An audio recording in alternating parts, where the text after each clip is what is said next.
She had $1.40 left in the world, a dog she couldn't afford to feed, and a town full of strangers who didn't care which way her luck fell. Alara Whitlock had buried her husband, lost her farm, and traveled 300 miles on a wagon with a cracked axle. And now she was standing in front of a dog trader's post in Redstone Crossing, trying to talk herself into the cruelest thing she'd ever done.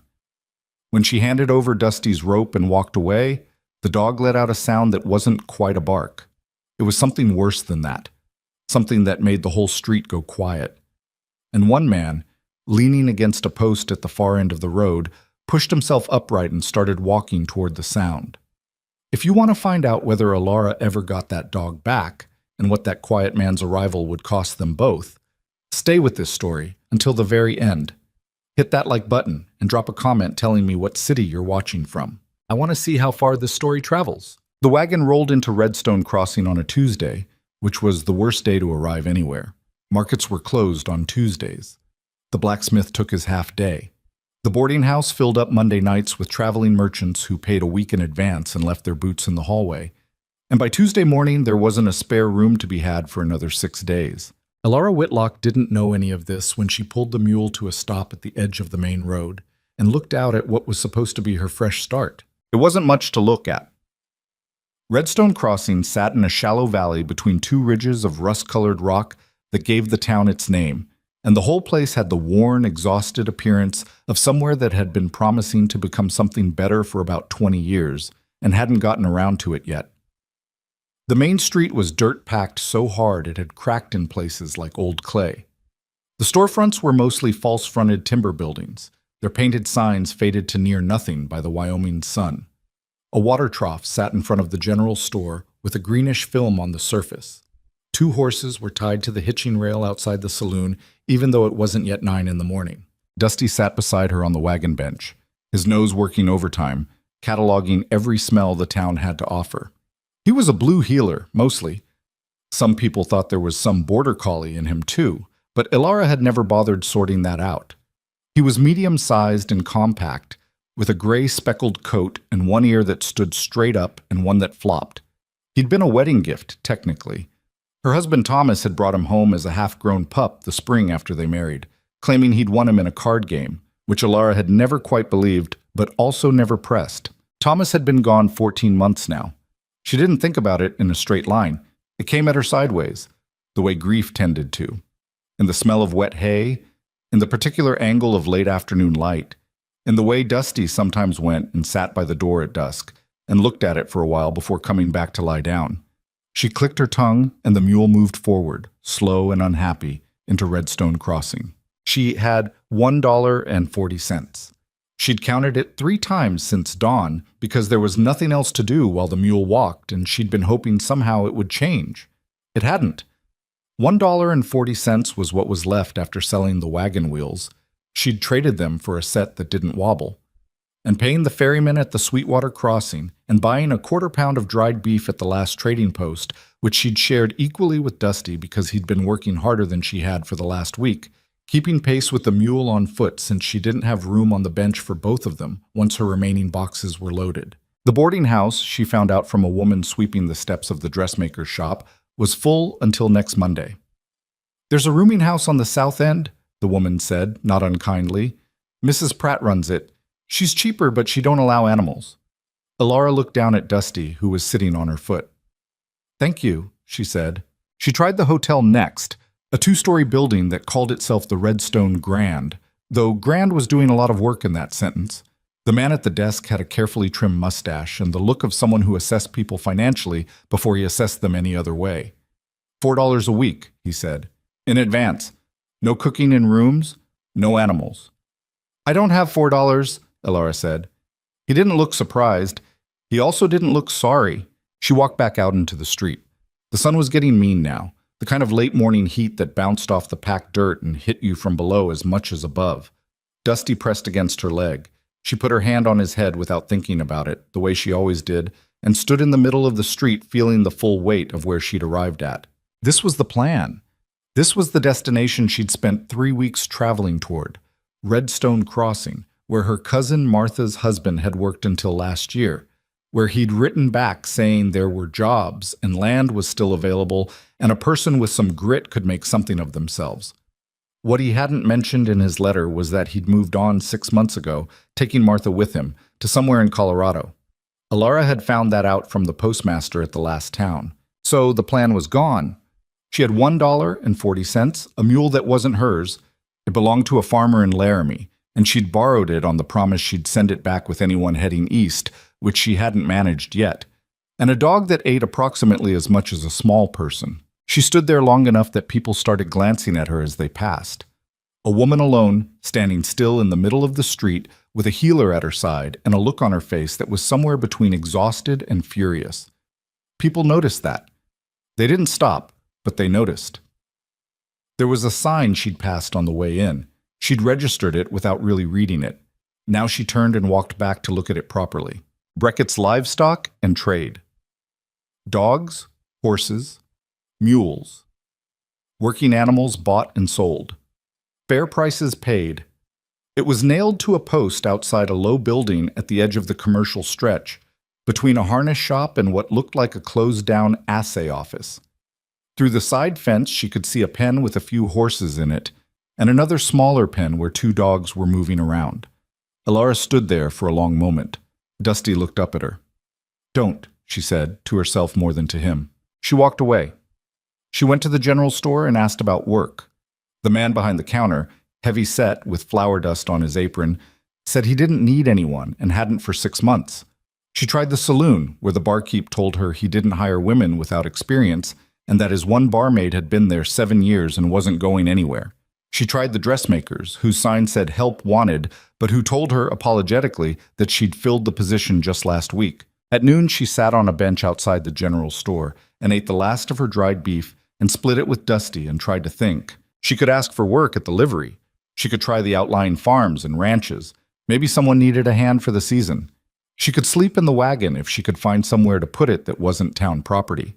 She could write to her sister in Ohio, which would take 3 weeks each way, and her sister's husband had made it clear he didn't want anyone else's problems showing up at his door. She sat there until the beef was gone, and the thinking wasn't producing anything new. Then she stood up, and she walked back to Breckett's Livestock and Trade, and she tied Dusty's rope to a post outside, and she told him to sit and stay, and she went inside. The man behind the counter was maybe 55, with a sun-wrecked face and the slow, methodical movements of someone who'd worked with animals long enough that he'd absorbed some of their patience. His name, she'd find out, was Roy Breckett, though he didn't volunteer it. "What are you looking to do?" he asked. "Sell a dog," she said. She kept her voice flat. If she let any of it into her voice, it would come out wrong. Blue heeler, 4 years old, good with cattle, very good with cattle. Knows maybe a dozen commands, not a biter unless you deserve it. Roy Breckett looked at her for a moment with eyes that had seen people in all kinds of bad spots and didn't judge them for it. "Let me see him," he said. She brought Dusty in. He was good about it, sat when she told him, came when she called, demonstrated his intelligence in that matter-of-fact way he had that made it seem like he was doing her a favor by bothering. Roy watched him with professional attention. $8, he said. It was fair. It might even have been a little generous. $8 would get her a room, meals, and enough time to find real work. "Okay," she said. She looked down at Dusty. He was looking up at her with that particular expression he got. Not worried exactly, but paying attention. He'd always been a dog that paid attention. Thomas had taught him to sit on a hand signal, just 2 fingers pointed down. She'd always thought that was showing off, but Thomas had been a little like that with things he was proud of. "Okay," she said again. She handed the rope to Roy Breckett, turned around, walked to the door. She got through the door. She got 4 steps down the boardwalk. She was going to keep walking. She had made the decision, and she was going to honor it. Dusty started howling, not barking. She could have managed barking. It was that high, broken, confused sound that dogs made when they genuinely didn't understand what was happening, like the world had shifted under his feet, and he was asking her to explain it. It rose and then broke and rose again, and it cut right through her like something physical. She stopped. She heard other people stopping too. The sound of foot traffic on the boardwalk went quiet. Somewhere across the street, a conversation paused mid-sentence. She stood there with her back to the door and her hand pressed flat against the timber wall and told herself to keep walking. She had no room. She had no money. She had no plan that included a 60-pound dog who ate like a wolf and needed work to stay sane. None of those facts had changed. The howling continued. "Ma'am!" She turned.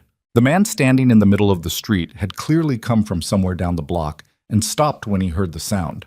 He was taller than average, rangy rather than bulky, with the kind of build that came from actual labor and not any particular vanity about it. He wore a plain dark hat that had seen serious weather and a canvas work jacket with one pocket slightly torn. He looked maybe 32, 33. It was hard to tell with men who worked outside. His face wasn't handsome in a smooth way. It was the kind of face that had character, which meant the sun, and something else had both done their work on it. He wasn't looking at her with sympathy exactly, more like assessment. "Is that your dog?" he asked. "Not anymore," she said, and heard how that sounded. He looked at her for a moment. Then he looked at the door she'd just come out of. Then he looked back at her. "What are you selling him for?" "Because I can't keep him." She said it bluntly, the way you had to say things when being blunt was the only way you could say them without falling apart. "I've got no room, and no money, and nowhere to put either of us. So." The man stood there. The howling was still going. "What's wrong with him?" he asked. "Nothing's wrong with him." A flash of heat in her voice that she hadn't meant to put there. "He's the best cattle dog I've ever worked with, and I grew up on a cattle farm in Nebraska. He's smart, and he's reliable, and he doesn't quit. There's absolutely nothing wrong with him." "Then why is he making that sound?" "Because he thinks I'm leaving him." She said it and then wished she hadn't, because saying it put the whole shape of it into the air where she had to look at it. The man was quiet for a moment. "How much did you take for him?" he asked. $8. He nodded, slowly, as if that confirmed something he'd been calculating. Then he turned and went into Brackett's. Elara stood on the boardwalk and listened to the howling, which had settled into something lower and steadier and more devastating than the first outburst. She thought about walking away. She thought about it seriously. She'd made her decision, and she'd acted on it, and now she was just extending the suffering of it by standing here. She didn't walk away. After maybe 3 minutes, the man came back out.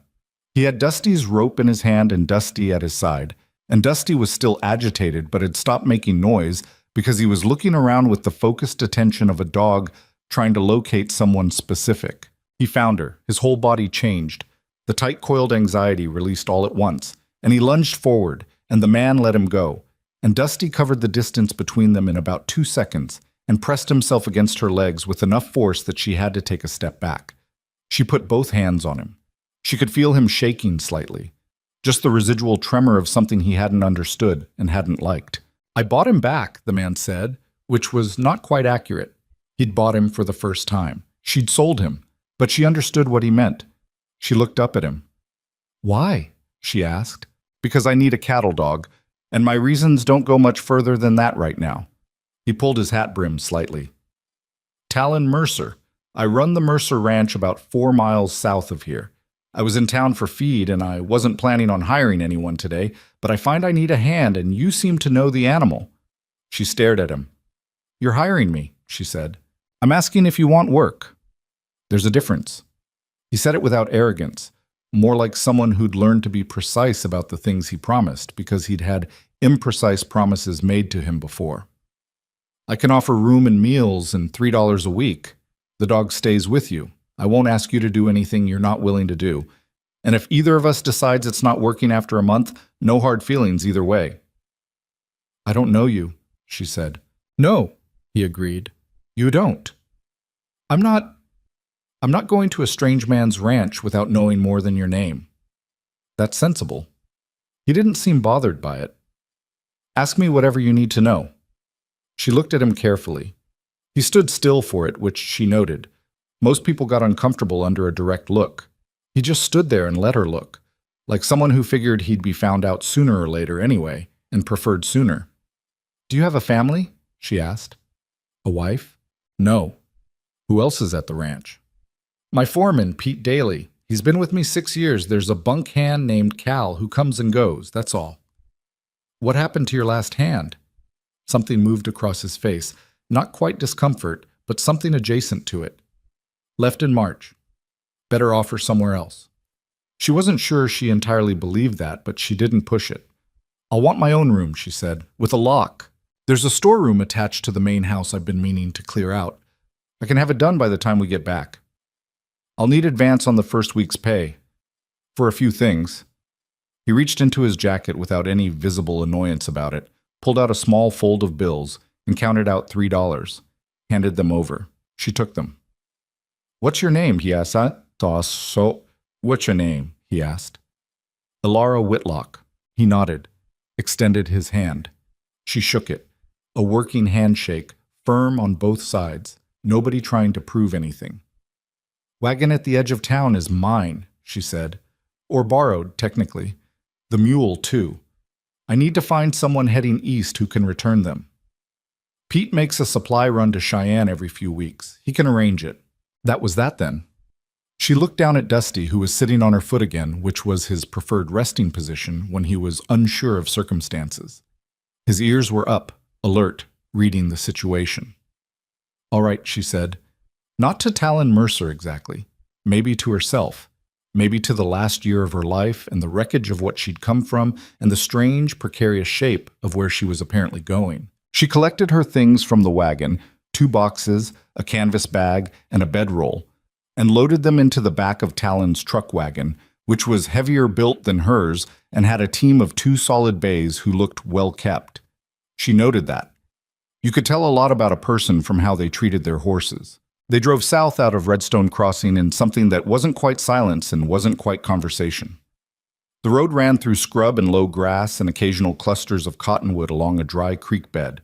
The sky was enormous and slightly hazy with dust. After a while, Talon said, The ranch is about 400 acres. Most of it is grass range, some rough pasture. I run about 80 head right now, down from 120 last year. What happened to the others? Dry year, had to sell some early. Lost some to a waterhole that went bad. He paused. It's been a rough stretch. How long have you had it? Family ranch? My father built it. Another pause, shorter. He's been gone a few years. She didn't ask more about that. It had the quality of something that had a longer story behind it that he wasn't offering. What do you need most right now? She asked. He glanced at her. Meaning what? I mean with the operation. What's the pressing problem? He thought about that for a moment. Cash flow's tight.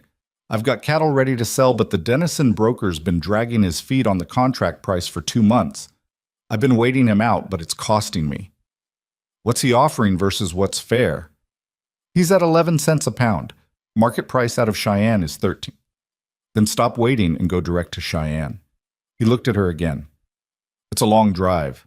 It's a longer wait at 11 cents. She said it plainly, not trying to be clever about it. I drove cattle to market 3 times with my husband. It's work, but it pays the difference. He didn't respond right away. She thought maybe she'd overstepped, offering opinions on the business when she'd been hired for the physical work, not the management of it. Thomas had always told her she had a habit of moving faster than people were ready for.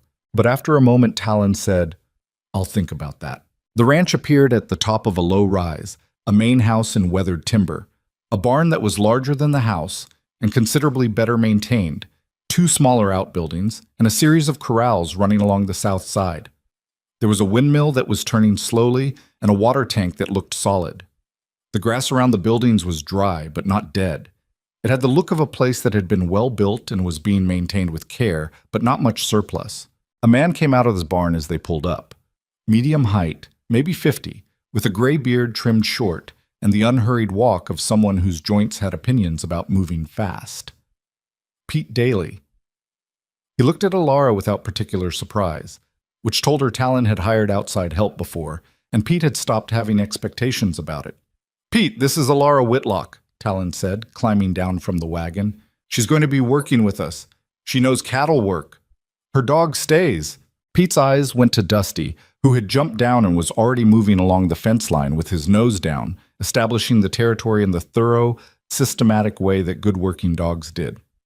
That's a healer, Pete said. Yes, Elara said. We had a healer years back. His voice was neutral but not unfriendly. Good dogs if they've got something to do. He'll have something to do, she said. Pete looked at Talon in that way that longtime employees communicated entire conversations without words. Talon gave a slight nod that apparently settled whatever the question was. "I'll clear the storeroom," Pete said, and went to do it. The storeroom took an hour to clear. It was small, barely 12 by 10, with a single window facing east and a plank floor that had warped slightly in one corner. There was a cot frame that needed a new rope base, which Pete replaced with efficient indifference, and a washstand with a cracked basin that Alara decided she could work with.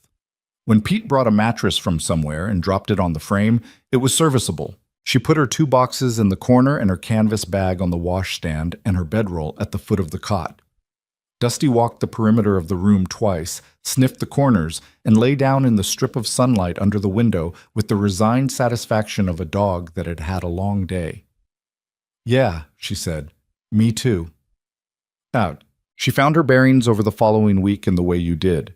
Not all at once, but piece by piece, learning which fence sections were solid and which needed attention, where the cattle liked to cluster at midday, which of the 2 horses she'd been assigned had a habit of testing the bit on the left side.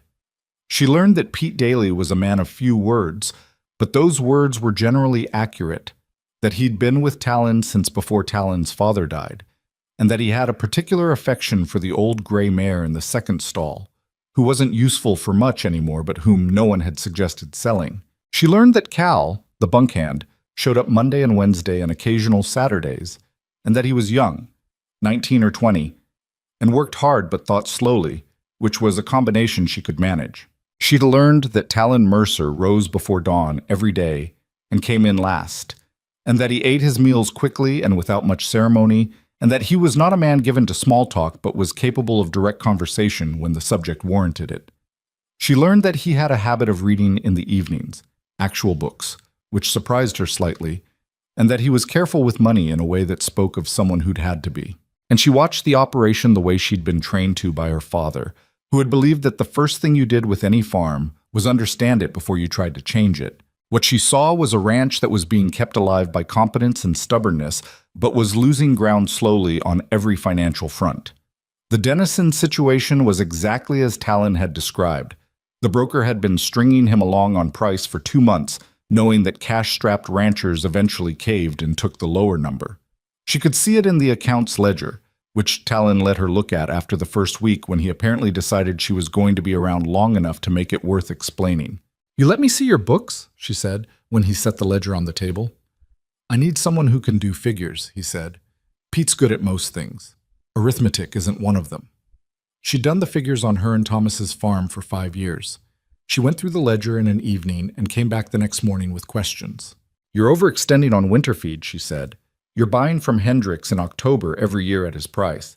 But if you bought from the Morrison operation in September, you'd pay about 1/3 less and the quality's similar. Morrison's a long way. It's a half-day's ride. Worth it at the volume you're buying." He considered. "What else?" "The creek pasture. You're not using it in rotation. If you ran the east herd through there every 3rd week, the north pasture would recover faster and you'd need less supplemental feed." He was quiet for a moment. "My father always kept the creek pasture separate." "For what reason?" He didn't have an answer for that. She could tell he was deciding whether to be irritated or interested. After a moment he said, "Anything else?" "The Dennison situation. Write to the Cheyenne buyers directly. Don't ask about price, just ask about their current capacity. Let them know you've got 80 head ready. See what they come back with. Dennison hears you've made contact with Cheyenne and he'll move faster." Talon looked at her steadily. "You've done this before." "My husband and I ran a farm for 4 years. We made every mistake there was to make the first 2 years and some new ones in years 3 and 4. I paid attention." "Where's the farm now?" "Gone." She said it without drama. "Drought and debt. In that order, more or less." He nodded, the way people nodded when they understood something wasn't open for more questions. "And Dusty?" Dusty was in his element within 3 days. She'd been a little worried, honestly. He was 4 years old and had been working cattle since he was a year and a half. But the Whitlock farm had been smaller and the herd less varied. She'd wondered if 80 head on 400 acres might be too much stimulus. She should not have worried. On the 3rd morning, she brought him out to the east pasture, where Cal was trying to move 20 head toward the creek and making a mess of it. The cattle were moving the wrong direction. Two had broken off toward the scrub, and Cal was chasing rather than directing. She sent Dusty in on a hand signal and watched him work. He went wide around the herd, low and fast, and brought the two breakaways back before they'd gotten 30 yards. Then he took a position on the far side and held it, applying exactly the right amount of pressure. Not enough to spook, enough to direct. The cattle moved. Cal, catching on, moved to complement rather than counter. Pete, watching from the fence, said nothing for a long moment. Then he said, "Huh," which Alara was learning was Pete's version of impressed. Cal was openly delighted. He was young enough to still be openly delighted by things without feeling like it was a loss of dignity, and he followed Dusty's movements with the attention of someone trying to learn. "How does he know?" Cal asked her afterward. "How does he know which one's going to break?" "He reads them," she said. "Same way you read people. You watch long enough, you start to see the ones that are thinking about making a move." Cal looked thoughtful about that in the way 19-year-olds sometimes did, like they'd been handed a piece of information that connected to something larger. Dusab. 3 weeks in, she started to notice small things about Talon that she hadn't seen at first. He was careful about papers, more careful than made immediate sense. She'd noticed it the first time she went to the office to use the ledger. He'd been at the desk and had closed a folder quickly when she came in, which wasn't remarkable by itself except for the slight tightness around his jaw when he did it. He got a piece of mail from a law office in Cheyenne that he read on the porch alone and didn't mention.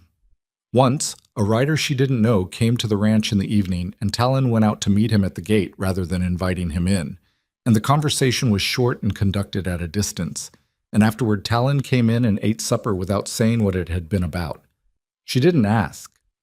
She'd been hired to work cattle, not to know his business. But she noticed. She was good at noticing. Thomas had always said she noticed things 2 weeks before she acknowledged them, which was both a compliment and a criticism, depending on what day he'd said it. The thing she noticed and didn't acknowledge yet was that she wasn't miserable here. That was strange enough to be worth noting, even quietly and only to herself. She'd arrived in Redstone Crossing in the grip of a year that had taken everything from her, and she'd expected, not consciously, but in the dim background way of expectations you didn't examine, that nothing would feel right for a long time, that she'd be getting through each day rather than living it. And she was working hard, and the work was honest and physical and real, and at the end of the days she was tired in the clean way rather than the hollow way, and that was different from what she'd had in a long time. She also noticed, and even more carefully chose not to acknowledge, that Talon Mercer, for all his brevity and his closed-off manner and his habit of moving through a room without quite settling in it, was a man who meant what he said, who kept his word without making a performance of it, who treated Pete and Cal with a quiet respect that wasn't affection exactly, but was genuine and consistent. And she noticed that he never once looked at her in the way she'd been half braced for when she took the job, the way some men looked at a woman alone, like she was a problem they'd found a solution to. He looked at her the way you looked at a colleague, directly and with attention, but without anything predatory underneath it. That was not a nothing thing. She'd learned that about men the hard way. On a Wednesday, near the end of her 3rd week, a delivery came from Laramie, a crate of tools and a box of mail that had been held at the post office and forwarded. Alara signed for it and brought it inside, setting the mailbox on the desk for Talon to go through when he came in from the south pasture. She went back to the office 20 minutes later for the ledger. The box was open. Talon had been through some of it quickly. Envelopes were scattered on the desk. One folder had been pulled and set aside, and something had fallen out of it, or been pulled out and not replaced. She shouldn't have looked. She knew she shouldn't have looked. But the word on the top of the paper caught her eye before she'd consciously registered that she was reading it, because it was a word she recognized. The words wanted and accused, and, in larger type below both of those, the name Talon Mercer. She picked it up. Her hands were steady, which surprised her. It was a notice from the Western Territorial Railroad Company, dated 2 years ago, accusing one Talon Mercer of illegal seizure and occupation of land granted under the Territorial Land Act, specifically 412 acres in Redstone Valley, currently known as the Mercer Ranch. She read it twice. Then she set it down where she'd found it. She stood in the office for a moment with her back against the wall and looked at the floor and thought about what that meant. What it actually meant, not what the paper said.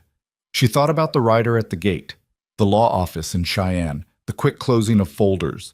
She thought about a man who'd walked across a street because a dog was howling and bought him back from a trader and handed the rope to a stranger and offered work and room and kept every word of the agreement they'd made. She thought about Thomas, who had been a good man and an honest one, and who in the last year of his life had spent every dollar they had, trying to fight a company that was trying to take their land on legal grounds that he'd always said were fraudulent. She pushed off the wall and went out to the barn. She found a saddle blanket that needed mending and sat down with a needle and thread and worked on it until her hands stopped shaking. Dusty came and put his head in her lap, because Dusty always knew. "I know," she said. "I know." She didn't know what she was going to do about it yet, but she knew she wasn't leaving, not until she understood what she was actually in the middle of. The sun was going down over the ridge to the west, turning the sky the color of old copper, and somewhere in the south pasture she could hear the cattle moving and the low sound of Pete's voice carrying across the flat ground. And closer than that, Talon's boots on the barn's wooden approach, coming in from the day's work. She kept her eyes on her mending and waited. Talon came into the barn the way he always did at the end of the day, unhurried, pulling his gloves off finger by finger, already thinking about the next thing on the list before the current thing was finished. He checked on the bays first, running a hand along the nearest one's neck, checking the water bucket, the same routine every evening in the same order. He didn't notice her right away. She was in the corner with the saddle blanket, and she didn't announce herself. And for a moment she watched him move through the barn with that particular competence that people had when they were completely at home in a space. And she thought about the piece of paper on the desk in the office, and she thought about what she was going to say. She'd decided not to pretend she hadn't seen it. That was the kind of thing that rotted, keeping it. Thomas had taught her that, not by example, but by counter-example. The one year they'd had a dispute with a neighboring farmer that he'd tried to manage by not talking about it. And it had gotten worse every month until it exploded into something that cost them $200 and 6 months of bad feeling. "I saw something I shouldn't have," she said. Talon stopped. His back was to her. He didn't turn immediately. "The office," she said. "I came in for the ledger. Something had fallen out of a folder." He turned then. His face was careful, not guilty exactly, but guarded in the way of someone who had been waiting for a particular shoe to drop and was now watching it fall. "The wanted notice," he said. It wasn't a question. "Yes." He stood there for a moment, and she could see him deciding something. She'd gotten better at reading him over the past 3 weeks. Not well, but better. He had a tell when he was about to shut a conversation down, a slight lift of the chin, a pulling back that wasn't physical but might as well have been. She watched for it. It didn't come. Instead, he sat down on a hay bale about 6 feet from her, put his elbows on his knees, and looked at his hands. "All right," he said. She waited. "The Mercer Ranch was my father's," he said. "He built it over 20 years, started with 40 acres and a 2-room house and about nothing else. By the time I was 15, we had 400 acres and a decent operation." He paused. "About 8 years ago, the Western Territorial Railroad started routing a new line through the valley. They needed land. Specifically, they needed a corridor that ran directly across the eastern edge of what was ours. And your father said no. My father said no. They made an offer, a low one, and he turned it down. He'd been on that land his whole working life. It wasn't about the money." He stopped again.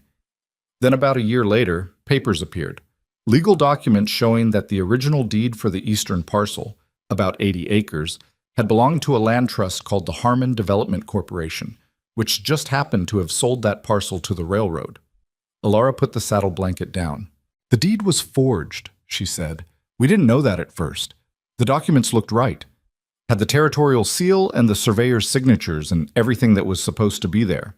My father hired a lawyer, spent most of what we had on it, and the lawyer came back and said the documents appeared to be legitimate and the case wasn't winnable."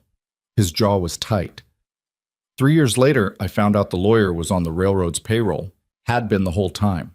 "Did your father know before he died?" Something moved across his face. He suspected. He never could prove it. He spent the last 2 years of his life trying, and it broke him. He said it plainly, without any drama attached to it, which made it worse somehow than if he'd said it with feeling. "After he died, I kept looking. on my own, with what money I had left. That's when I found a surveyor's record from the original filing, a copy, not the one in the courthouse, that showed the eastern parcel was always part of the Mercer holding. The Harmon Corporation documents were fabricated. The land numbers were transposed in a way the original surveyor would never have done. So the ranch is legitimately yours. Always was. He lifted his head and looked at her directly. But the warrant's still active. Technically, I'm an accused man. If the railroad wanted to push it, they could have me brought in on trespass and illegal occupation. They haven't pushed it because it would mean opening the original documents to scrutiny, and that's a risk they don't want to take. But they haven't dropped it either. It just sits there. His voice was controlled, but she could hear what was under it. Years of it. I can't sell the ranch. Can't get a bank loan against it.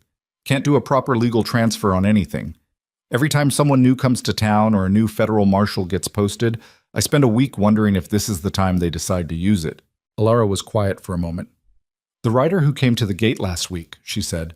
Someone from Cheyenne who keeps an eye on railroad activity for me. Letting me know there's a new company enforcer in the territory, man named Holt Driscoll.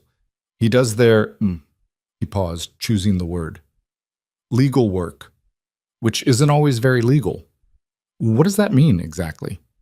It means he's the one they send when they want a problem solved without a courtroom. She absorbed that. Outside the barn, the wind had picked up slightly. She could hear it at the edges of the roof, and Dusty had come to the barn door and was sitting there looking in at her with the patient expression he wore when he decided she'd been somewhere long enough. "Why did you hire me?" she asked. Knowing all this. Knowing that if someone came looking, anyone associated with you could be in a difficult position. He thought about that for a moment. "Because you needed work, and you knew cattle, and your dog was good," he said, "and because—" He stopped. "Because I've been running this place alone for 3 years, and it's been getting worse, not better, and at some point you have to decide whether you're going to keep going or not." It wasn't a romantic thing, the way he said it. It was practical, the declaration of a man who'd been calculating survivability and made a decision. She nodded slowly. "I'm not leaving," she said. He looked at her. "I'm telling you I know, and I'm not leaving," she said. "That's all. You don't have to do anything about me knowing. I just can't sit on something like that and pretend." "Most people would leave," he said. "Most sensible people." "Probably." She picked the saddle blanket back up. "I've been short on sensible for about a year now." Something shifted in his expression. Something that wasn't quite a smile, but lived in the same neighborhood. He stood up, put his hat back on, and looked down at Dusty, who had finally decided the conversation was over, and walked in to lie down against the wall. "Supper's probably cold," he said. "It was never hot," she said. "Cal cooked tonight." He made a sound that was almost a laugh. The Cheyenne letter came back in under 2 weeks, which was fast enough to surprise Talon and confirm what Alara had suspected, that the buyers there had been waiting for someone to contact them directly and hadn't wanted to appear to be poaching Dennison's supplier relationships. She read it over Talon's shoulder at the kitchen table, which she'd started doing without either of them commenting on it, the same way she'd started being present for the morning planning discussions that used to just be Talon and Pete talking quietly over coffee while she worked in the barn. "They're offering 13.2, she said. "Dennison's at 11, Pete said from across the table. "Dennison's about to be at 12, Alara said. "Once you write back to Cheyenne and take the deal, Dennison's going to hear about it. He'll come with a better number. You can either take the Cheyenne deal now or let Dennison sweat for 2 weeks and see what he offers." Talon looked at her. "Which would you do?" "Take Cheyenne," she said. "Dennison's strung you along for 2 months. That's not a man who becomes a good business partner just because he gets nervous. Take the deal you have." Pete nodded fractionally, which she'd learned was his equivalent of vigorous agreement. Talon wrote to the Cheyenne buyers the next morning. The following week, a man from Dennison's office rode up to the gate with an improved offer of $12.50. Talon met him at the gate and told him, politely, that he'd already made other arrangements. Alara heard about it from Pete, who told it with the quiet satisfaction of someone who appreciated watching things go right for once. What happened next was slower to build, the way most of the important things were. Dusty had taken to sleeping in the office at night. She wasn't sure how it had started, but he'd claimed a spot under the desk as his own, and neither Talon nor Pete had objected. He was useful in ways beyond the cattle work. He knew the ranch's sounds the way all good dogs knew a property, its normal rhythms and its off notes, and he had a habit of lifting his head at things that turned out to be worth lifting his head at. The third week, he'd gone alert at 2 a.m, and she'd heard him through the thin wall between the storeroom and the office, and she'd gotten up to find that a section of the south fence had come down in the wind and 3 head had walked out. They'd gotten them back before dawn. Without Dusty, they'd have been chasing cattle halfway to the next county by morning. "That dog pays his own salary," Pete said. "He always did," Elara said. She was settled, though she wouldn't have used that word yet. More like entrenched. Embedded in the daily workings of the place in a way that had happened faster than she'd expected, and that she chose not to examine too closely because examining it might require deciding how she felt about it, and she didn't have the bandwidth for that on top of everything else. She thought about Thomas. Not as often as she used to. That had shifted somewhere in the second week here. Not diminishing, but changing texture. Becoming something she could carry rather than something that carried her. Thomas had been a good man, and she had loved him, and the marriage had been real and true and also deeply imperfect. Full of arguments about money and about the farm and about the way she took on problems before asking whether he wanted help with them. She missed the specific weight of him. The sound of his breathing at night, the way he held his coffee cup with both hands even when it was hot. She didn't pretend she was over it. She wasn't. But she was further from it than she'd been, which was all you could ask. She found herself watching Talon sometimes without meaning to, not in a way she was going to do anything about. More in the way you studied a landscape when you lived in it, registering its features, noting which parts were solid and which were still a mystery.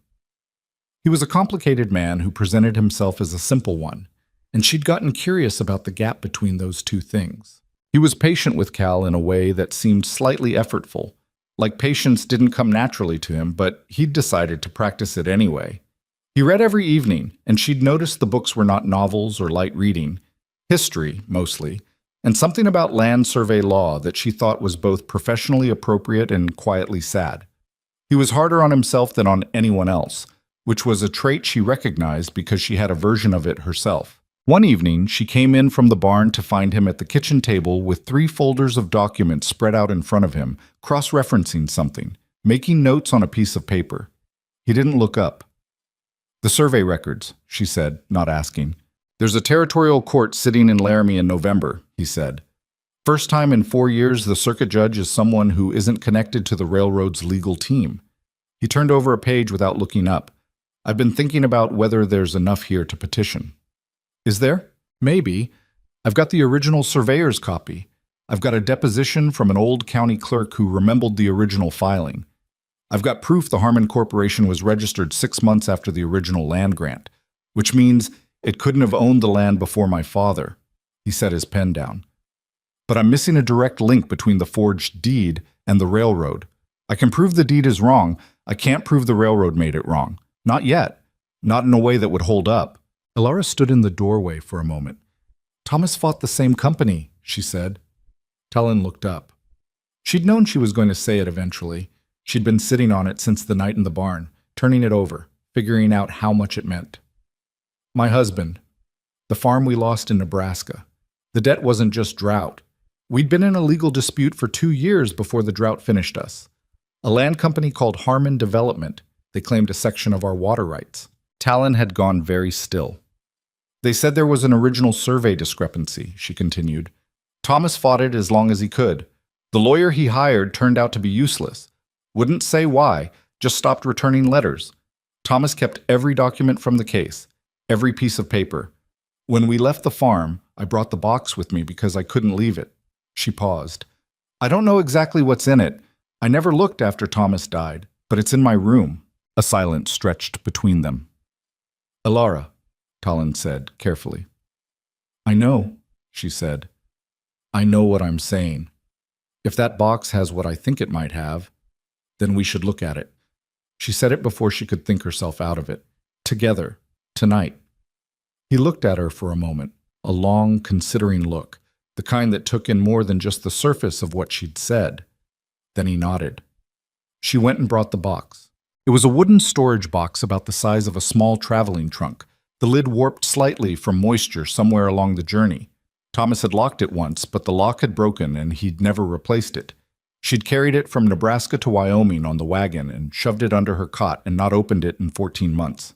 She set it on the table between the folders and the survey records. Her hands were steady again, which still surprised her.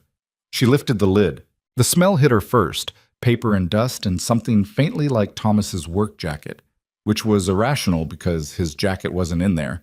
But grief did that sometimes, put smells in places that had no business having them. There were documents, a lot of them. Correspondence with the land company, records of the water rights claim, 2 letters from the lawyer, maps with survey lines drawn in Thomas's careful hand, and at the bottom, a bundle wrapped in oilcloth and tied with twine, which she didn't recognize. She lifted the oilcloth bundle and looked at it. "I don't know what this is," she said. "Thomas never showed me." "May I?" She handed it to him. He untied the twine carefully and unwrapped the oilcloth. Inside was a sheaf of documents, 7 or 8 pages, that were not Thomas's handwriting.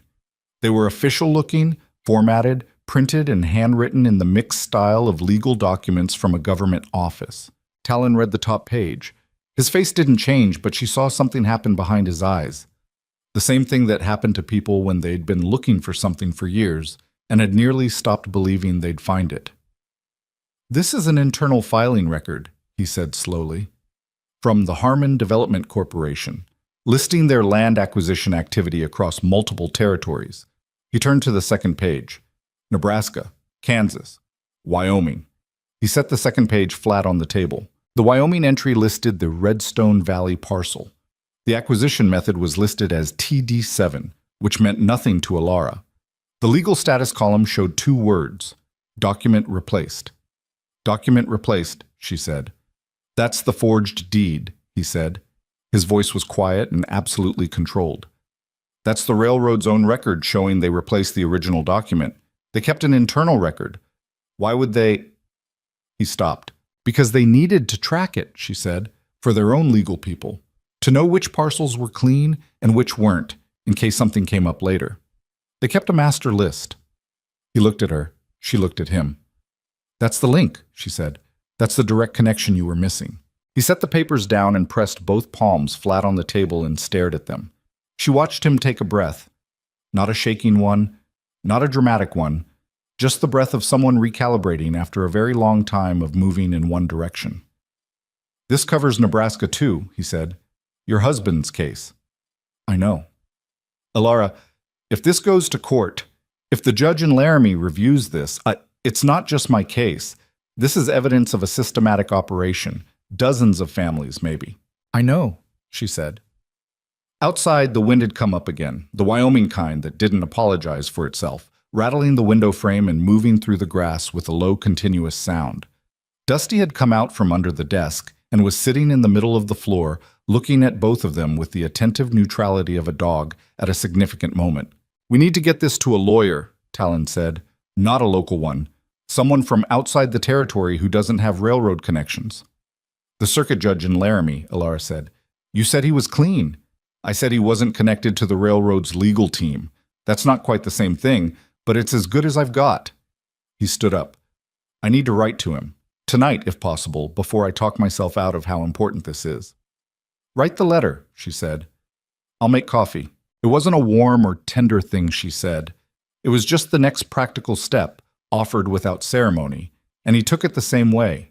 She went to the stove, and he sat back down and picked up his pen, and for a while the only sounds were the wind and the scratch of writing and the coffee water beginning to heat. She thought, Thomas spent 2 years fighting this, and it cost him everything, and he never found this. And then, but he kept it. He wrapped it in oilcloth and put it in a box and brought it with him and never threw it away. She poured the coffee when it was ready and set a cup beside Talon's elbow without interrupting him, and he picked it up without looking and kept writing. The lamp threw its small circle of light across the papers. Her papers, his papers, now the same stack. The evidence of what had been done to both their families by the same hand, in the same handwriting, with the same forged seals. She sat down across from him. She thought about the wagon road into Redstone Crossing and the $1.40 in her pocket and Dusty howling in the trader's post, and the particular random terrible luck of arriving in the worst town on the worst day with nothing left to lose. And how sometimes the worst luck landed you exactly where the important thing was waiting. She didn't say any of that. She drank her coffee and listened to the wind and let Talon finish his letter. The letter went out with the Tuesday Post rider, which meant it would reach Laramie in 4 days if the weather held and 6 if it didn't. Talon had written it 3 times. She'd heard him crumple the first 2 attempts from the other side of the wall, and the final version was 2 pages, careful and precise, the kind of writing that came from someone who'd learned the hard way that imprecision in legal matters cost you everything. He didn't tell her what he'd written exactly, and she didn't ask. She'd given him what she had. The rest was his to carry. The days after that had a different quality to them. Not tense exactly, more like the feeling of a sky that had been building weather for a while and hadn't yet decided what to do with it. They worked. The cattle didn't care about legal proceedings, and the fences didn't fix themselves, and Cal had managed to tangle a length of barbed wire around the water pump handle in a way that took Pete 45 minutes and some language to resolve. Life on a working ranch had a way of demanding your full attention regardless of what was happening in the background, which was either a comfort or a frustration depending on the hour. What changed was the quality of the silences between them. There were a lot of silences. Talon was still not a man who filled space with words just to avoid quiet. But the silences had shifted. Before the night with the documents, the quiet between them had been the careful silence of 2 people observing polite professional distance. After it, the quiet was something else. The kind of quiet that had content in it. That meant things without saying them. She caught him watching her sometimes the way she'd caught herself watching him, and neither of them said anything about it, and that was fine. She wasn't sure she trusted herself with that particular conversation yet. She wasn't sure he was either. Some things needed to wait until the weight of everything else wasn't sitting directly on top of them. Pete noticed. She could tell from the way his eyes moved between them at the supper table, not with any judgment attached to it, just the quiet noticing of a man who'd known Talon a long time and was tracking something new. He didn't say a word, which she appreciated. Cal noticed too, but Cal's noticing was less discreet.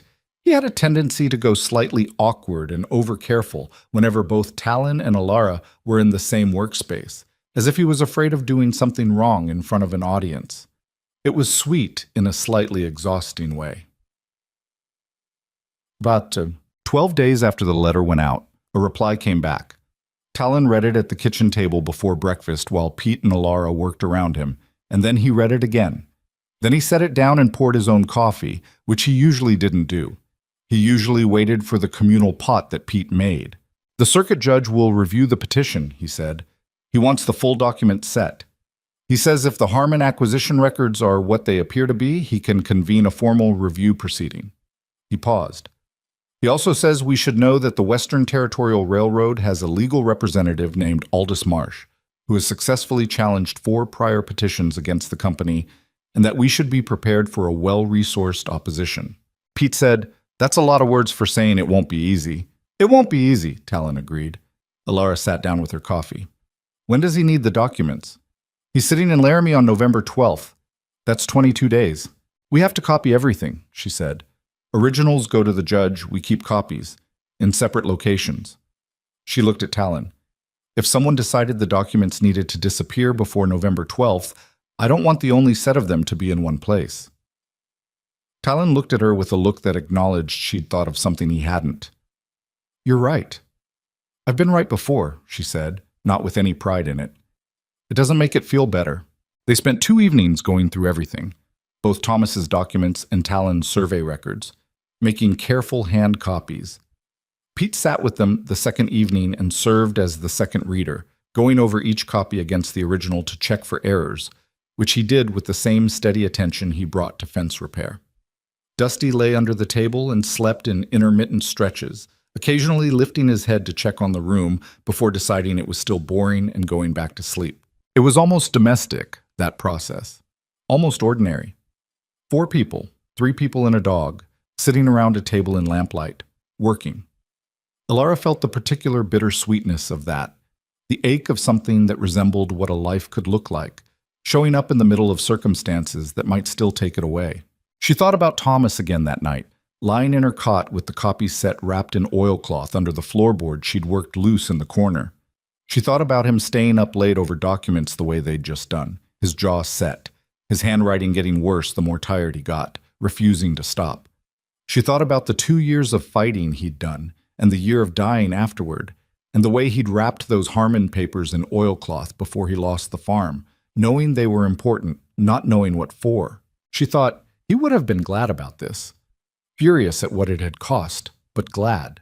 She also thought, with the particular honesty that came only in the dark and only to herself, she needed to be careful. What she was feeling was real. It had been real for a while, if she was being straight about it, but it had also grown in conditions, isolation and shared purpose, and the simple fact of proximity over weeks that weren't necessarily a reliable foundation. She'd seen people mistake need for feeling before. She'd even done it herself once, in the year before Thomas, with a man who'd turned out to be neither as kind nor as steady as she'd thought. Talon Mercer was not that man. She was fairly sure of that. But fairly sure was not a thing to act on when the circumstances were still this uncertain.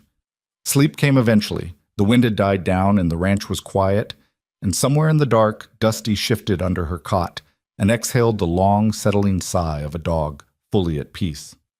The writer came on a Wednesday, 10 days before the November sitting. He came in the early afternoon, which was the thing that felt wrong about it first. Legitimate travelers and business visitors came in the morning or just before dusk. Those were the natural travel rhythms. Someone riding in at midday in the flat, hard light had either been pushed to move fast or was making a point about not being inconvenienced by social expectations. Alara was working the east fence line with Cal when Dusty stopped. She'd learned to read his stops. There were different kinds. The casual pause of an animal who'd scented something mildly interesting, the taut, alert stillness of a working dog tracking cattle movement, and then there was this one. He had gone absolutely still, weight forward, nose toward the main road, and she could see the ridge of hair along his spine. "Cal," she said, without looking at him. "Go get Pete. Don't run. Walk normal." "What's Please just do it." Cal went. She stayed where she was and watched the road. The rider came around the low bend about a minute later. A big man on a better-than-average horse, dark coat, no ranch marking on the saddle or the horse's hip. He rode like someone accustomed to covering ground and not like someone who worked the land. Dusty made a low sound that wasn't quite a growl. "Not yet." "Easy," she said. "Easy." She kept working the fence. When the rider pulled up at the ranch gate, she was perhaps 100 yards away, in plain sight, and she watched him from that distance as he dismounted and knocked on the gatepost. In the way that was theoretically polite, but in practice was the way you knocked when you expected the door to open without you having to wait long. Talon came out of the barn. She couldn't hear what was said from where she was, but she could read posture, and what she read was, Talon had known this was coming.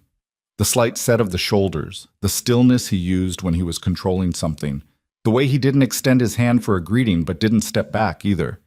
She walked toward the barn, not fast, just heading in. Pete appeared from around the corner of the bunkhouse, and she caught his eye, and he fell into pace about 20 feet to her left without either of them saying a word. As she got closer, she could hear voices. "Courtesy call," the rider was saying. He had a flat voice, the kind of voice that had been trained to sound reasonable regardless of what it was saying. "Nothing formal, just wanted to put a face to the name, Mr. Mercer." "You've done that," Talon said. "I have." The man, she could see him clearly now, maybe 45, with a face that might have been called handsome by someone who didn't look at it long enough to see what was behind it, turned his head slightly and looked at her as she came up to the fence, not acknowledging her exactly, registering her, the way you registered an obstacle. "I understand you've been in contact with the court in Laramie." "I've been in contact with a lot of people," Talon said. "Of course." The man smiled. It didn't reach anywhere useful. "My name is Holt Driscoll. I represent the Western Territorial Railroad's legal interests in this territory." She'd known before he said it. The name Talon had told her a week ago, the man who solved problems without courtrooms. "Alara Whitlock," she said, before he could do the thing where he pretended she wasn't there. "I work here." Driscoll looked at her with mild interest, the kind that was meant to seem mild. "Is that right?" The Whitlock name is familiar. He paused, just slightly too long to be natural. Nebraska, perhaps? She felt something cold move through her, but kept her face even. Lots of Whitlocks in Nebraska. He turned back to Talon. I want to be direct with you, Mr. Mercer. The railroad isn't interested in spending the next year in a Laramie courtroom. That's expensive for everyone and, frankly, undignified. There's an offer on the table, a settlement figure, that would resolve the warrant and the land question both. What's the figure? Talon asked. Driscoll named a number. It was not a bad number on the surface. Alara ran it against what she knew of the ranch's actual value, and the eastern parcel specifically, and came out about 40% short. That's 40% under fair value, she said. Driscoll looked at her with the patience of a man deciding how annoyed to be. That's the company's position, he said. The company's position, Talon said, is that they're offering me 40 cents on the dollar for land they don't own, and I shouldn't have to sell. A silence. The good horse shifted its weight, and Dusty, who had come up behind Alara, made the low sound again, and this time Driscoll noticed the dog, and the noticing changed something in his face slightly. A small recalibration. The warrant is a serious matter, Driscoll said. I'd hate to see it become more serious due to poor timing. Is that a threat? Alara asked. It's a reality. He said it pleasantly. Courts take time. Circumstances can change. Documents can be misplaced or found to have issues with their chain of custody that make them difficult to submit as evidence. He smiled again. I'm simply suggesting that a clean settlement is better for everyone than a process that grinds on for years and ends with uncertainty regardless. There it was. She'd been listening for the real message underneath the reasonable voice, and there it was. We know about the documents, and we can make them go away. Talon said nothing for a moment. She watched his jaw, the way it tightened. I'll need time to consider, he said. His voice was completely neutral.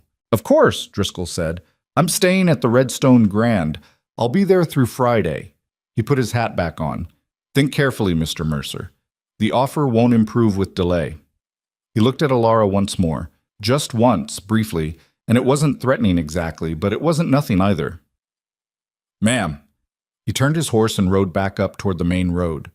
Nobody spoke until the sound of the hoofbeats had faded. Then Pete said quietly, That man's going to be a problem. He's already a problem, Alara said. She turned and looked at Talon. He was watching the road where Driscoll had been, and his expression had the tight, contained quality of someone who had been scared and was managing it the way people manage things they couldn't afford to let out.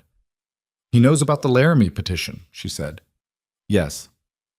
He mentioned chain of custody. He's going to try to get to the documents before November 12th. I know. Talon. She waited until he looked at her. We need to move the originals, not keep them here. He thought about that for a second. Where? She'd been considering it since Driscoll had said chain of custody, running options quickly. Does anyone in town owe you a clear favor? Someone who isn't connected to the railroad, who has a safe or a lockbox? Who wouldn't be the first place someone looked? He thought. The postmaster, Walt Giddens. His brother had a parcel dispute with a railroad subsidiary 5 years ago. Lost it. He's got no love for them. Would he hold a sealed package without asking questions? If I asked him the right way. Then we do that tonight, she said. We take the originals into town and we put them with Walt Giddens, and we don't tell anyone except the people in this yard. Pete said, I'll come. One person's less visible than two, she said. Talon, you go. I'll stay here with Pete and Cal. He looked at her for a moment. You want me to go alone? He said. Not objecting, just checking what she was actually saying. I want the originals off this property before Driscoll or whoever he has watching the ranch decides that Friday is a deadline worth enforcing early. She said it straight without dressing it up.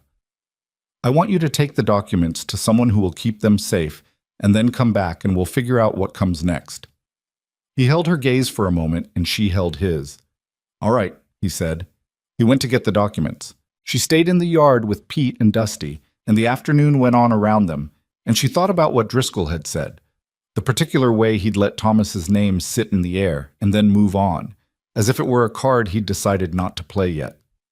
That was deliberate. That was a man telling her without telling her that he knew who she was and what she had and what it was worth. He's going to come back, she said to Pete. Yes, Pete said without any inflection, and he's not going to come back alone. Pete looked at the road. No, he said, he's not. Talon left an hour before dark, riding the better of the two bays, with the documents in a canvas satchel and Walt Giddens' name and the plan clear between them. She watched him go from the porch and then went inside and made supper because the work still had to happen, the food still had to be made, and the 5 days between now and when the problem would likely come to a head were still days that people needed to eat through. Cal came in from the barn and ate his supper without knowing anything was different, which she thought was actually a mercy.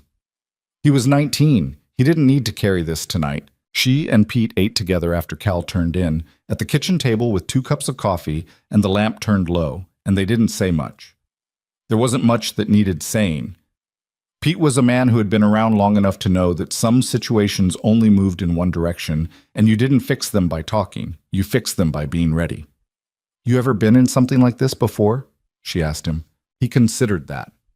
Cattle drive to Kansas, 1871. Trail boss got jumped by men who wanted the herd. We held them off 2 days before the buyers' riders came up from the south. He turned his cup. Turned out all right. How? Turned out 2 days was all we needed. She nodded.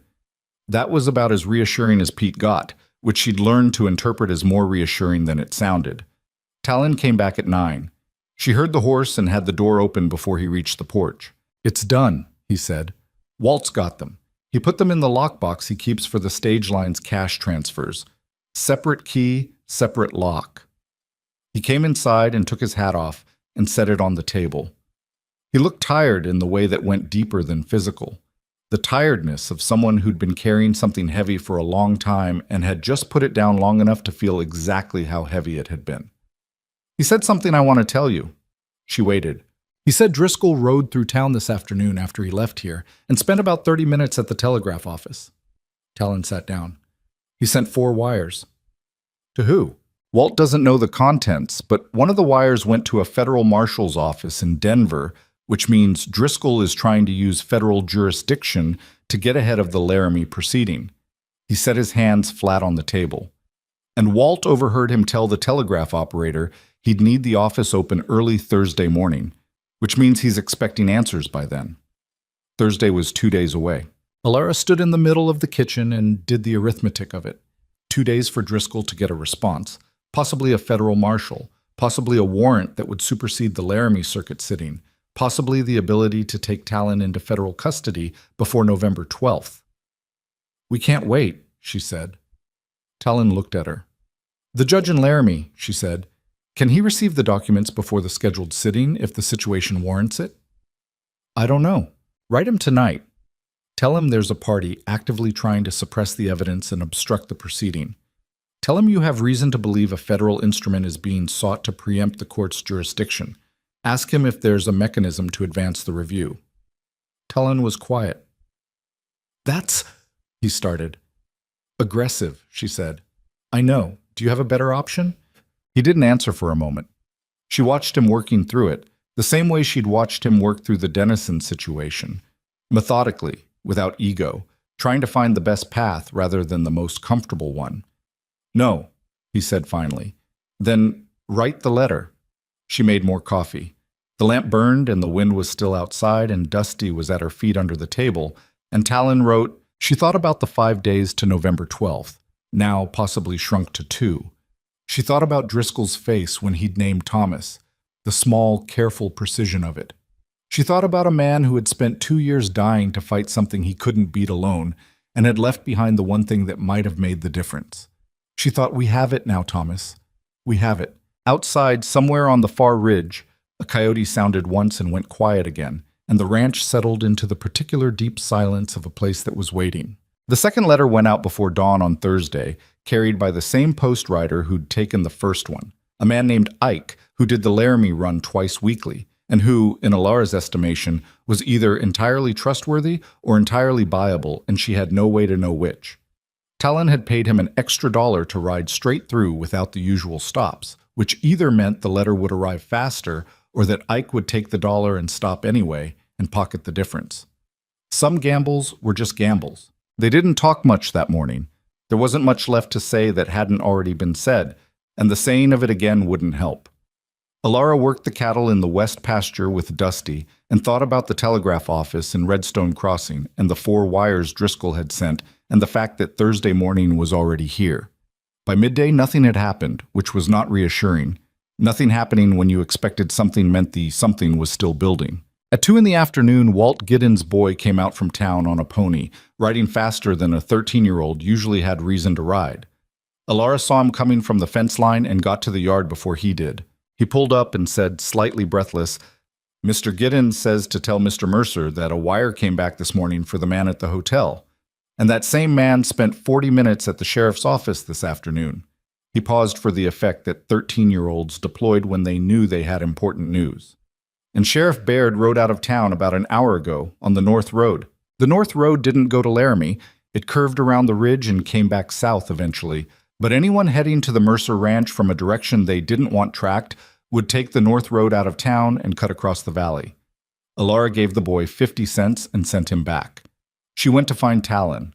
He was in the barn with Pete, working on a harness that had cracked at the buckle. She told him what Walt's boy had said and watched his face go through several things in quick succession. Calculation, anger briefly, then the same controlled stillness that she'd come to recognize as him arriving at a decision. "Baird's not a bad man," Pete said slowly, "but he's a practical one." "Meaning he'll serve a warrant if someone hands him one," Talon said. "Meaning he'll serve a warrant and not look too hard at whether it's legitimate," Pete said. "Not the same thing, but close enough." Talon set the harness down. He looked at Alara. "If Driscoll got a federal instrument from Denver, Baird has jurisdiction to execute it. And if he takes me into federal custody—" "You don't make the November 12th sitting," she said, "and the whole thing gets moved into a federal court where the railroad's legal team has 17 years of experience and 4 times the resources." "Yes." "So you can't be here when Baird arrives." He looked at her. "You can't be here," she said again, more plainly. "If you're not on the property, there's nothing to serve. If you ride to Laramie now, tonight, you can put yourself directly in front of the judge. You have the letter. You have Walt's lockbox as the location of the documents. If the judge will see you before the 12th, it's a 4-hour ride in good conditions. Then ride in good conditions." Talon was quiet for a moment. The barn sounds moved around them. The horses shifting, a fly circling somewhere near the ceiling. "I'm not leaving you here," he said. It wasn't romantic. It was direct, the way he said most things. A statement of position. "You're not leaving me," she said. "You're going to do the thing that actually fixes this. Pete's here. Cal's here." She paused. "And Driscoll doesn't want me. He wants you and the documents, and neither of those things will be here. If he figures out the documents are at Walt's, Walt Giddens is a 60-year-old man whose brother got gutted by these same people," she said. "He's not going to tell Driscoll anything. And even if Driscoll gets to the lockbox, he doesn't have the key and federal instruments don't cover stage line property without a second warrant." She was working through it as she said it, feeling for the holes, trying to find what she'd missed. "The copies are here, under the floor in my room.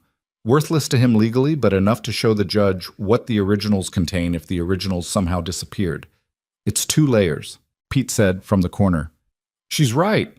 Talon looked at Pete. "You know she's right," Pete said. "You're just arguing because you don't like the part where you ride away." A silence. Something passed across Talon's face that was hard to read. Not quite guilt and not quite fear. Something more tangled than either of those. He looked at Alara and she looked back at him, and she understood in that moment something that she'd been circling for weeks. That she mattered to this man in a way that had moved past professional and past collegial and into something he hadn't asked for and hadn't planned on and didn't quite know what to do with. She understood it because she was in the same position. "Go," she said. Not unkindly. "I'll be here when you get back." He held her gaze for 2 more seconds. Then he turned and began saddling the bay. She helped him pack.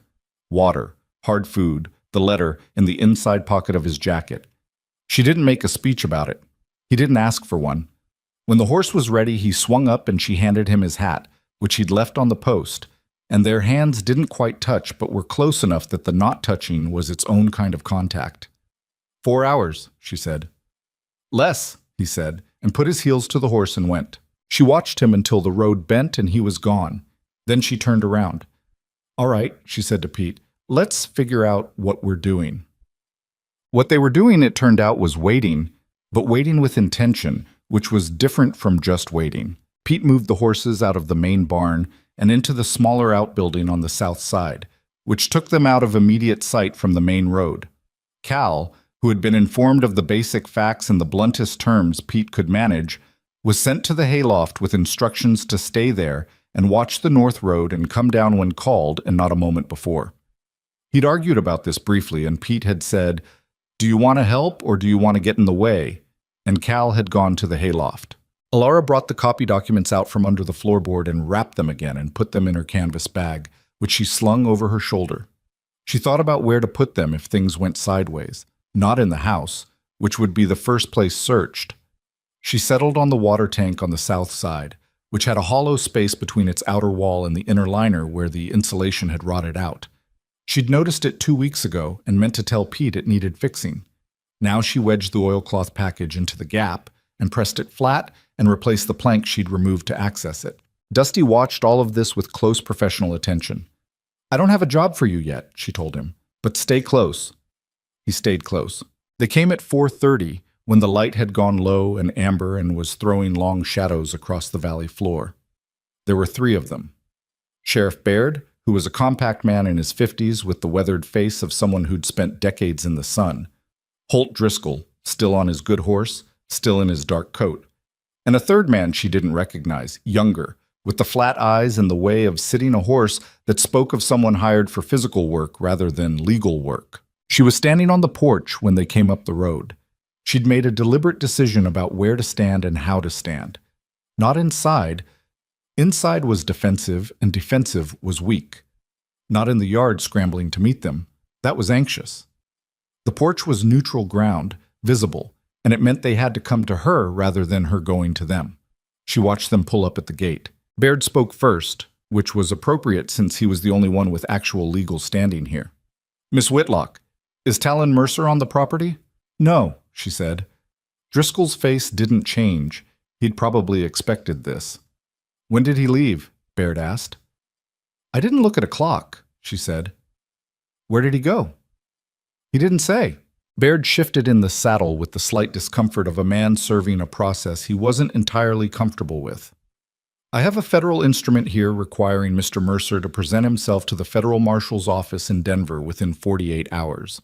I'm required to inform any persons on the property of this instrument's existence." "Consider me informed," she said. Driscoll rode slightly forward, not past the gate, that would have been trespass, but up to it, so that he was closer than Baird now, which was a message about who was actually running this interaction. "Miss Whitlock," he said, "I want to make sure you understand your own position clearly." "I understand it fine. There are documents that belong to the Western Territorial Railroad's legal records that we believe may be on this property. Documents removed without authorization from their chain of custody." He said it smoothly, with the particular lawyer's fluency that turned theft into recovery and victims into perpetrators. "Possession of those documents by an unauthorized party could be construed as obstruction. I'd want to see the specific statute you're citing," she said, "in writing, with the correct territorial registration." He looked at her with the first expression she'd seen from him that wasn't fully controlled. Not anger. Something more like recalibration, like he'd been expecting a rancher's widow to fold under legal language, and instead found someone who knew what a statute citation was. "We'd like to search the property," he said. "No," she said. Sheriff Baird has a federal instrument requiring Talon Mercer to present himself somewhere," she said. "That is not a search warrant. It does not authorize entry or search of private property. If you have a search warrant, show me the document. If you don't, you're standing at the gate of a private ranch and you've been told no." Baird looked at Driscoll. Driscoll looked at Alara. The third man, the hired one, was looking at the yard with a kind of flat assessment that she didn't like. She tracked him without looking directly at him, the way she tracked cattle that were thinking about breaking, in her peripheral vision, watching for the shift of weight. Dusty was sitting at her feet. He'd been still since they arrived. Not the high-alert stillness he'd shown with Driscoll's first visit, but something lower and more patient. Waiting. "Miss Whitlock," Driscoll said, and his voice had gone quiet in a way that was worse than the smooth legal tone. "I want to be honest with you. Talon Mercer is a man with a federal warrant and nowhere to run. Whatever you think you're protecting him from, you cannot protect him from a federal instrument. This is going to resolve in the railroad's favor one way or another. The only question is what it costs everyone along the way. Is that all? She said. A pause. One more thing, he said. Your husband, Thomas Whitlock. He filed against the Harmon Development Corporation in Lancaster County, Nebraska, case number 1887-44C. He lost. His voice was flat and final. He spent everything he had, lost everything he built, and died trying to fight something that was never going to go his way. I'd hate to see his widow make the same mistake. She felt it land. She felt the specific weight of it, the deliberate use of Thomas's name and Thomas's failure as a hammer, and she stood there and took it and let it be what it was, a threat dressed up as concern, and she did not let a single thing she was feeling reach her face. Thomas fought alone, she said, with a lawyer who was on your payroll and documents that had been hidden from him. She looked at Driscoll directly. He didn't have what I have. And what's that? She didn't answer that. She turned and went inside and closed the door, and she stood with her back against it in the front room and breathed. And on the other side of the door, she could hear the low exchange of voices and then the sound of horses moving. After a minute, she went to the window and watched them go. Driscoll and the third man heading back up the north road, Baird hanging back slightly, turning his horse toward the main road to town. Baird paused once and looked back at the ranch, and the look on his face was not the look of a man satisfied with his afternoon's work. It was the look of a man who knew the water he was wading in was deeper than he'd been told. Good, she thought. She found Pete around the back of the barn, where he'd positioned himself during the conversation with a rifle resting in the crook of his arm in a way that was technically casual and practically not. They're gone, she said. For now, he said. The third man, she said. The one with Driscoll. Did you recognize him? Pete's jaw tightened slightly. Lyle Cannon. He's been through the territory twice before. He does work for hire. What kind of work? The kind you don't put in writing. Pete finally lowered the rifle. He's going to come back tonight. Not with Baird. She'd thought the same thing. Then we need to be awake, she said. They told Cal the bare minimum. There might be trouble tonight. Here's what you do if it comes. Here's what you do not do under any circumstances. And Cal, to his credit, listened carefully and asked 2 intelligent questions, and then went back to the hayloft as directed. The evening went on around them in its ordinary way, which was the disorienting part. The cattle needed checking. The water needed pumping. The horses in the South outbuilding needed feed and water, and Pete gave it to them methodically while Alara made supper that none of them ate much of. She thought about Talon on the road to Laramie. 4 hours in good conditions. He'd left at 6, which meant he'd arrive around 10 if the road was clear. And then finding the judge, not banging on the courthouse door at 10 at night, which wasn't how circuit courts worked. Finding where the judge was staying, explaining the situation to someone who had no reason yet to trust him except a letter and a story and the documents in Walt Giddens' lockbox that were 4 hours back in the other direction. It was a lot of loose pieces. Loose pieces had ways of failing. She washed the supper plates and stoked the fire down low and turned the lamp off in the kitchen. The house sat dark. Outside, the moon was up, 3/4 full, throwing good light across the valley, which was a mixed thing. Good visibility for watching, but also for being watched. She sat in the chair by the front window with Dusty at her feet and Pete somewhere in the dark outside, and she waited. It was well past midnight when Dusty moved. Not a sudden movement, the subtle shift of a dog whose attention had locked onto something. He was off her feet and at the wall between the front room and the office before she'd fully registered it, his nose working, his ears both up, the ridge of hair along his spine just barely raised. She was already moving. She went to the back door and opened it silently and made the low whistle she and Pete had agreed on, 3 short, and heard him answer from the direction of the water tank. 2 short, meaning he saw something too. Then she heard it. Not hoofbeats. They'd be too smart for that. Boots on dry ground, moving slowly from the east side of the property. 1 set, maybe 2. The kind of movement that was trying hard not to be heard, which paradoxically made it more audible to anyone who was listening for it. Dusty had gone to the east window of the office. He was absolutely still, which was his most serious setting. Easy, she breathed. She went to the front door and cracked it 2 inches and looked out. In the moonlight, she could see the main yard clearly. The gate, the fence line, the dark shape of the barn. Nothing moving there. The sound was on the east side, toward her room, toward the storeroom. They were going for her room. Which meant Driscoll, or someone who'd watched the property, had figured out where she slept and had guessed, correctly, that if she had documents, that was where they'd be. She had already moved the copies to the water tank. The room was empty of anything useful to them. But that wasn't the point. The point was that there were people on the property in the dark, and that was its own kind of problem, regardless of what they found or didn't find. She heard Pete's footsteps on the east side, deliberate now, not hiding himself anymore. And a voice said, sharp and low, "Hey!" And then a thud, and silence. Alara came off the porch. She came around the east side of the house in the moonlight and found Pete standing over a man face down in the dirt, Pete's rifle in his hands, and 6 feet away, Lyle Cannon standing with his hands slightly away from his body, and the particular stillness of a man who had just recalculated his situation. "He's got a partner somewhere," Pete said. He wasn't even breathing hard. Dusty had come around behind her and was already moving to the north, nose down, tracking. He went about 30 yards and then stopped and looked back at her. "Go on," she said. He went another 20 yards and stopped again, and she followed, and in the moonlight she could see the shape of a man crouched at the corner of the fence, and the man could see her and the dog both. And he made the decision that most people made when a healer was tracking them with serious intent. He stood up with his hands up. "I'm not armed," he said. A young voice. Nervous. "That's your best feature right now," she said. She walked him back to the yard at the end of Dusty's implied supervision, which was more effective than any leash because Dusty kept pace about 3 feet behind him, and the man could hear him there without being able to see him, which worked on the imagination considerably. Pete had Cannon on his feet now, hands behind his back, wrists tied with a piece of harness leather that Pete had apparently had ready in his pocket, which said something about Pete's level of preparation that Alara found deeply reassuring. The young man was 19, maybe 20. He worked odd jobs in town, he said, when Pete asked in a voice that left very little room for not answering.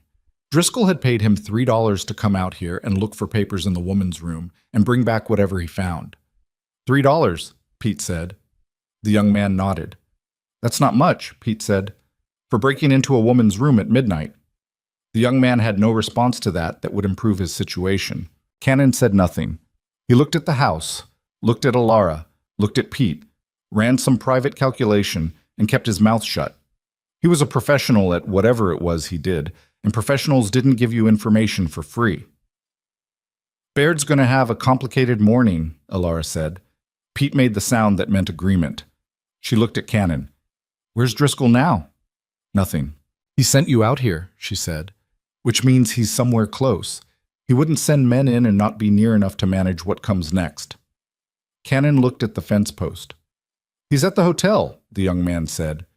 Pete and Alara both looked at him. He had the grace to look slightly ashamed of himself. "He told us to go in, get what we could, be back by 2. He was going to be at the hotel." "Doing what at the hotel at 2 in the morning?" she said. The young man hesitated. He said he had a wire coming from Denver about a federal marshal. She looked at Pete. "He's moving the timeline up," she said. "He wanted whatever documents you had here tonight so that when the federal marshal arrives tomorrow, there's nothing to contest the warrant with." She thought through it. "He doesn't know the originals are at Walt's. He thinks everything's here, which means he's going to figure out they're not here about an hour from now when these two don't come back with anything," Pete said. She nodded. "And then he's going to go to Walt." They looked at each other. "Cal," she said. Cal came down from the hayloft at a run when Pete called him. He was given the single most important instruction of his 19 years. Ride to Walt Giddens' house right now, wake him up, tell him to move the lockbox, or at minimum move himself and the key somewhere Driscoll can't find easily before morning. Take the good horse. Ride fast. Don't stop for anything. Cal, who had never been trusted with anything this important in his life, listened to the whole instruction with the focused attention of someone who understood the stakes, nodded once, and went for the horse. She watched him go. Then she sat down on the porch steps because her legs had decided they'd been cooperating long enough, and Dusty came and put his head in her lap, and she put her hand on him and felt him breathing. Pete stood in the yard with Cannon and the young man sitting against the fence, and the moon moved its slow way across the sky, and Laramie was 4 hours away, and Talon was somewhere in between, and the night was not over yet. "You did good," Pete said from the yard. He wasn't looking at her when he said it, which was somehow what made it feel genuine. "Dusty did good," she said. Pete looked at the dog. "Yeah," he said. "He did."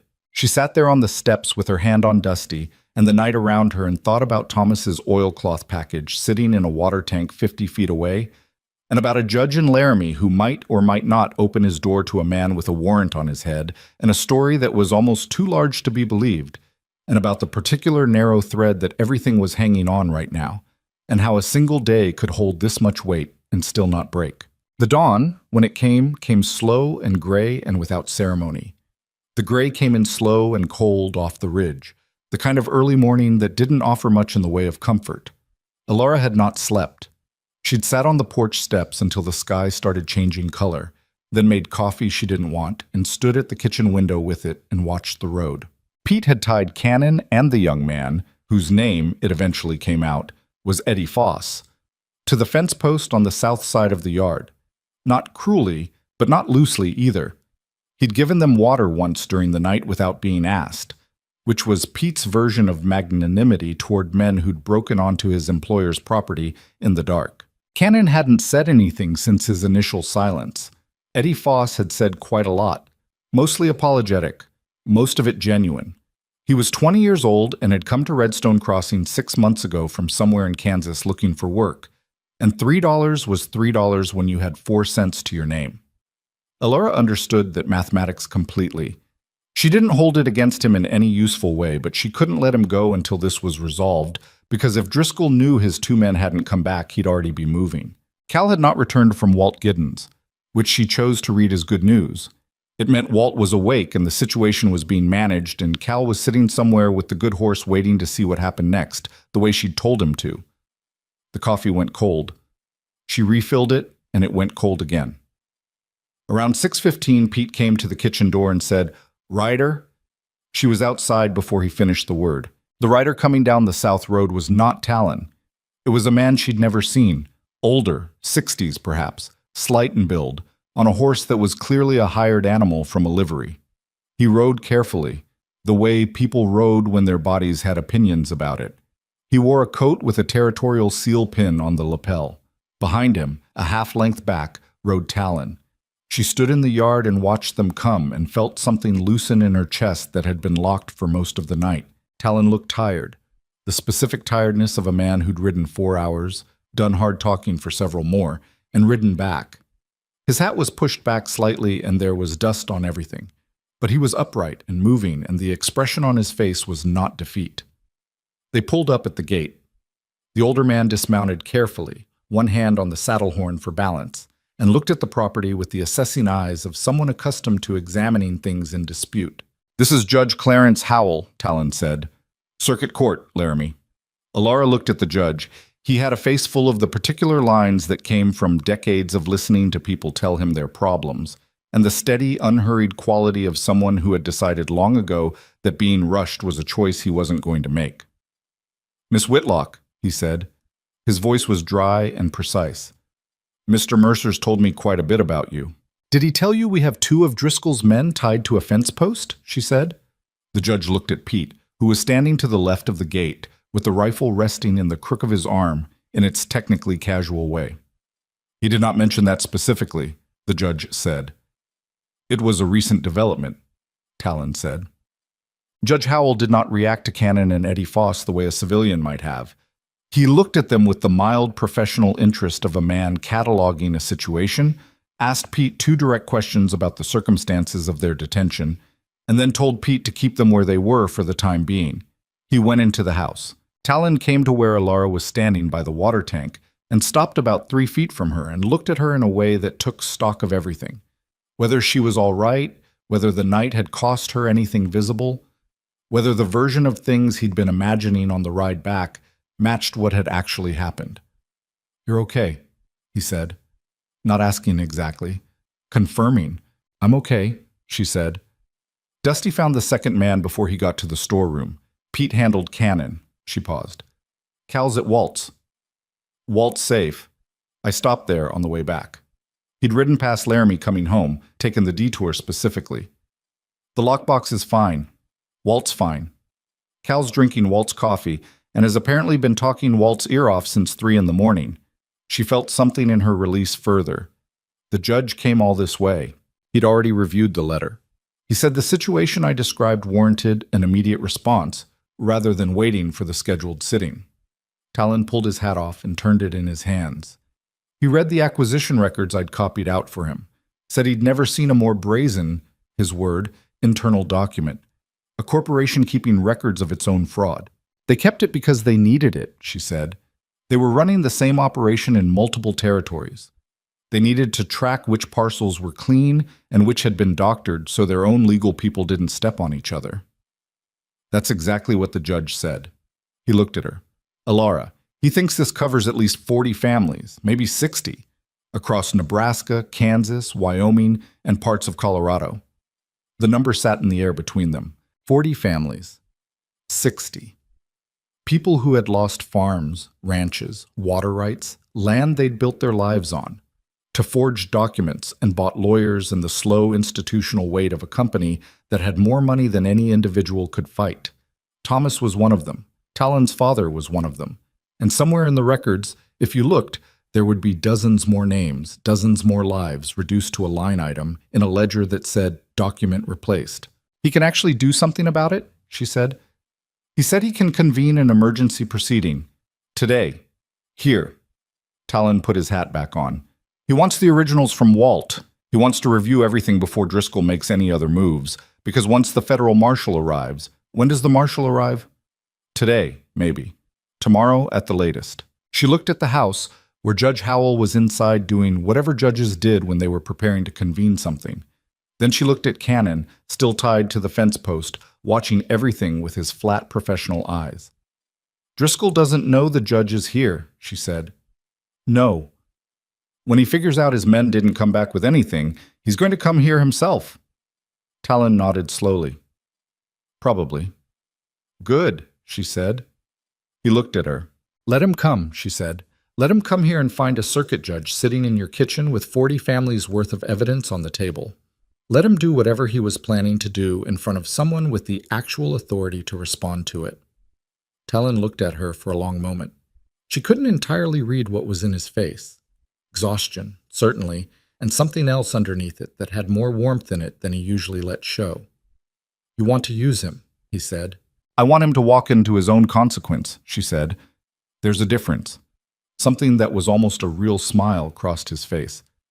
You know, he said, most people hired on to work cattle don't end up coordinating legal strategy. I didn't plan on it, she said. It just kept being the next thing. Cal came back with the horse and a message from Walt Giddens that he'd be in town with the lockbox by 8, which was in 40 minutes. Judge Howell had set himself up at the kitchen table with his reading glasses and the copies of the documents, working through them with the focused, unhurried attention of a man who understood that the difference between justice and injustice often lived in the details of language on a page. Pete made more coffee without being asked. He also made biscuits, which surprised everyone, including Pete, who seemed slightly surprised at himself. They were not good biscuits. They were dense and slightly undercooked in the center, and everyone ate them without comment because it was 6 in the morning and there was nothing else, and Pete had made them in a spirit of contribution that deserved respect, regardless of the outcome. Dusty ate half a biscuit Cal gave him, chewed it experimentally, and then carried it to his spot under the desk and left it there. Even the dog knows, Cal said quietly. Eat your biscuit, Pete said. Walt arrived at 8:10, driving his own buckboard with the lockbox in the back covered by a canvas tarp, his wife sitting beside him with an expression that suggested she'd been told enough of the situation to be worried and not enough to stop worrying. Walt was a spare, straight-backed man who moved with economy and set the lockbox on the kitchen table in front of Judge Howell with the gravity of someone who understood what he was delivering.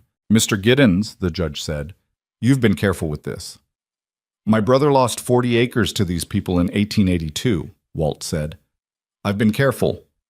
The judge opened the lockbox. He spent an hour with the documents. Nobody talked much during that hour. Alara sat by the window and watched the road and drank her third coffee of the morning, which was at least 2 more than she needed, and thought about nothing in particular because thinking about everything in particular was too much to hold at once. Talon sat at the far end of the table and watched the judge read with the expression of a man who had been waiting for years for a room like this. A room with the right person in it, with the right papers in front of them, with enough truth assembled in one place to actually be useful. She could see the weight of the waiting in his face. How long it had been. How much it had cost. She thought about his father building 400 acres over 20 years, starting with almost nothing, the way people did out here, the way her own parents had, the way Thomas had tried to. The particular faith required to build something slowly with your hands in a place that had no guarantees, faith not in anything abstract but in the work itself, in the accumulated days, in the idea that what you made was yours and would stay yours. And then a company decides it wants your land, and it has lawyers and money and patience on a scale you can't match, and it makes a document that says the land was never yours to begin with. And you can see the lie in it, and you can feel the lie, and you can spend years trying to prove the lie, and it still grinds you down because that's what it's designed to do. Thomas had known that.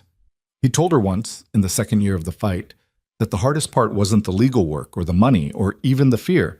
It was the way the company's confidence made you doubt yourself. Made you think, in the dark hours, maybe I've got the facts wrong.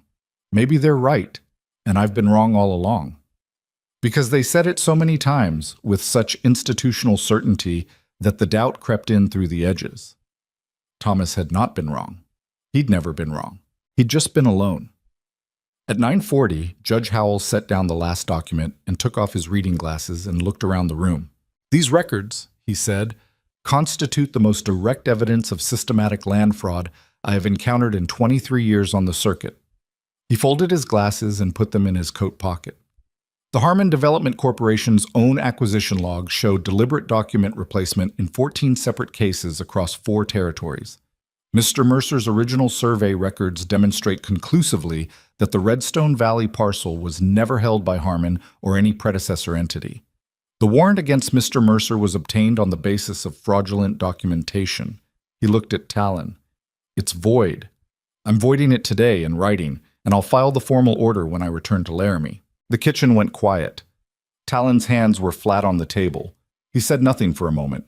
The broader case, the judge continued, will require a full territorial proceeding. I'll be recommending to the federal court that the Harmon acquisition records be seized as evidence and that the Western Territorial Railroad's legal team be required to answer for their role in the fraud. He paused. That process will take time. Months, likely more. Not all of the affected families will recover what they lost. Some of those cases are too old, the statute is complicated, and I won't make promises I can't keep. But the fraud will be on record.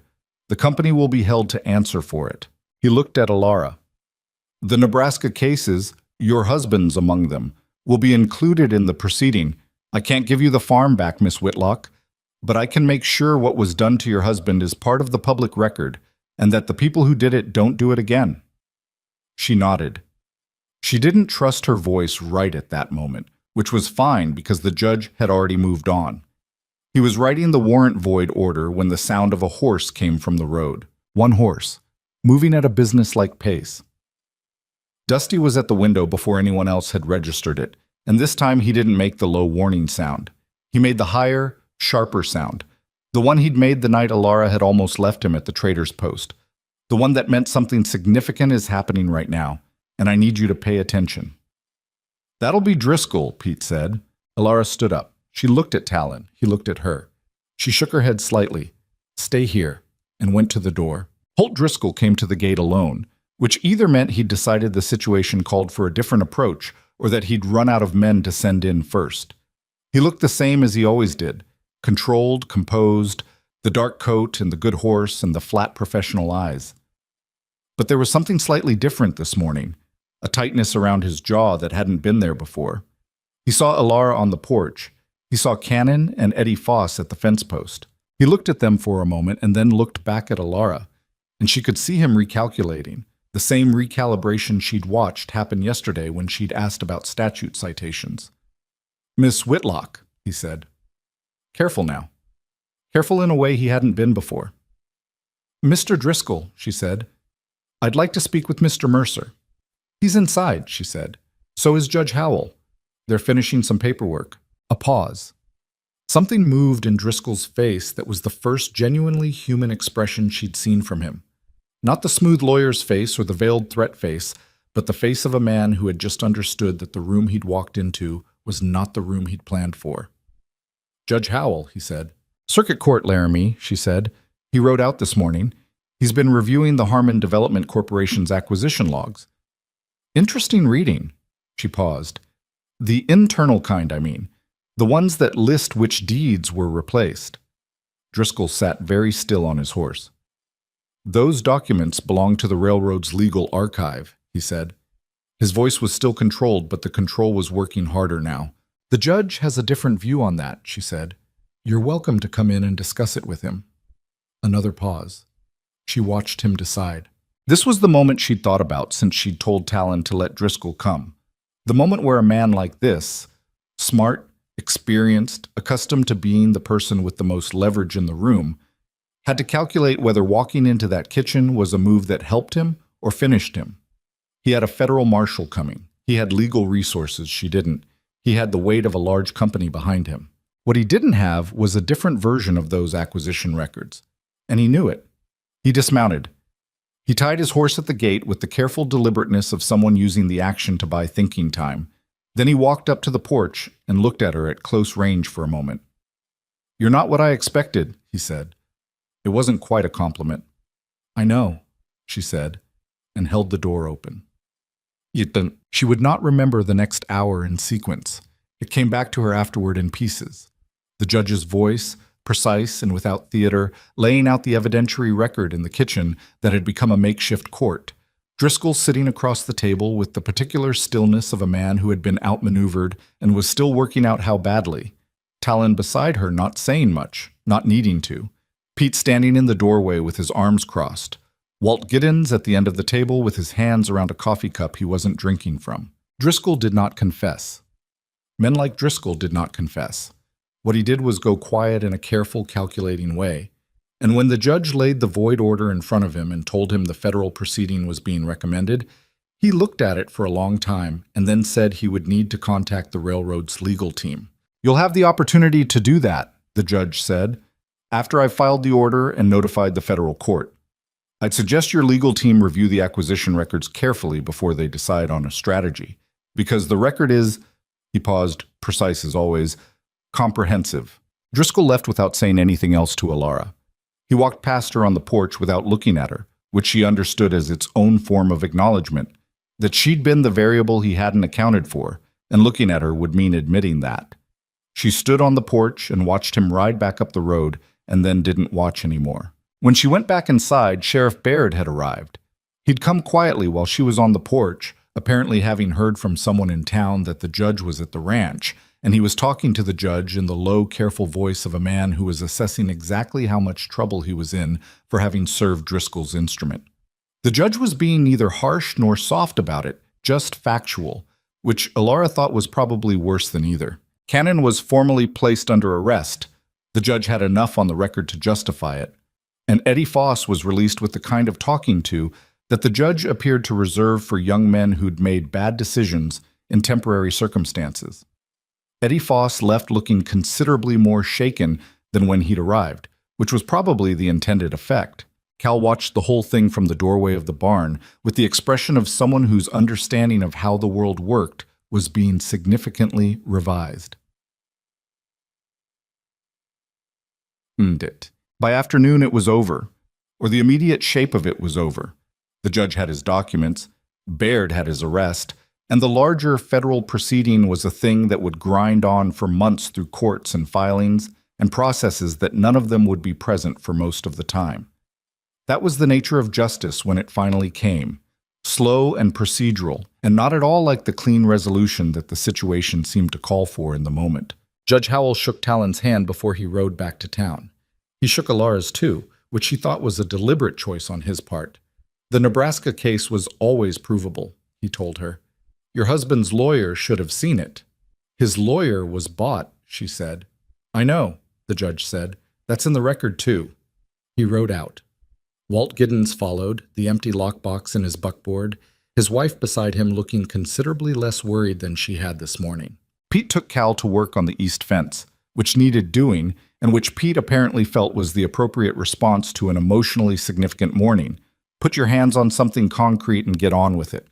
She heard them talking as they went, Pete's low voice and Cal's higher one, and she thought that in a year Cal would be a solid hand, and in 5 years he'd probably have his own operation somewhere. And Pete had probably thought the same thing and was already investing accordingly. She was sitting on the porch steps with Dusty when Talon came out. He sat down beside her. Not close, but not far.